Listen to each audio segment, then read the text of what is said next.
German philosopher Friedrich Nietzsche said,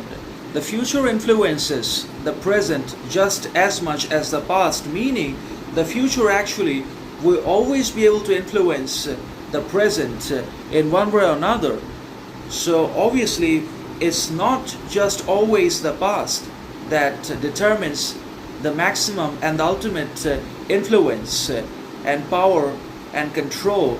over our present lives, actions, behaviors, characters, communications, and relationships, but it's also the development of that kind of future that is either good, harmonious, or basically disorderly, mad,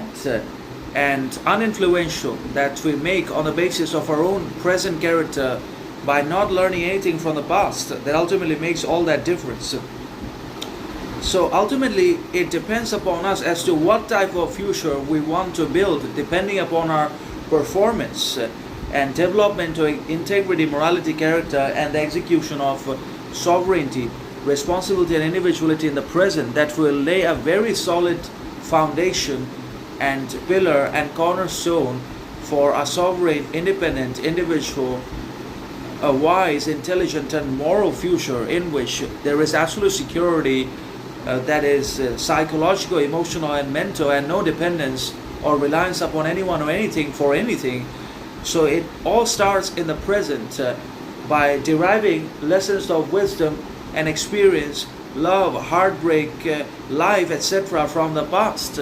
But we should not try to resurrect, revive, and reconstruct the past, its upheavals, memories, or episodes of happiness or misery, tragedy, or trauma in the present, because it's absolutely counterproductive. Either it's happiness or misery. The past should not be reconstituted, resurrected, revived over and over in the present, because that influences the present and takes away our ability to live with fulfillment, realization, character, morality, and responsibility in the present, and that is ultimately going to affect, interrupt, and obviously hinder the future from unfolding and unraveling in a meaningful, mature, moral, sovereign, and virtuous manner. And that's why it becomes fundamentally important for all of us to be able to live in the present with absolute character, control, sovereignty, and individuality by learning the maximum or as much as possible from the past. Because the past is for learning only and not for resurrection or revival in the present, and then applying that past onto the future by being in the present. And if we're not able to live in the present, the future is also bleak and hopeless.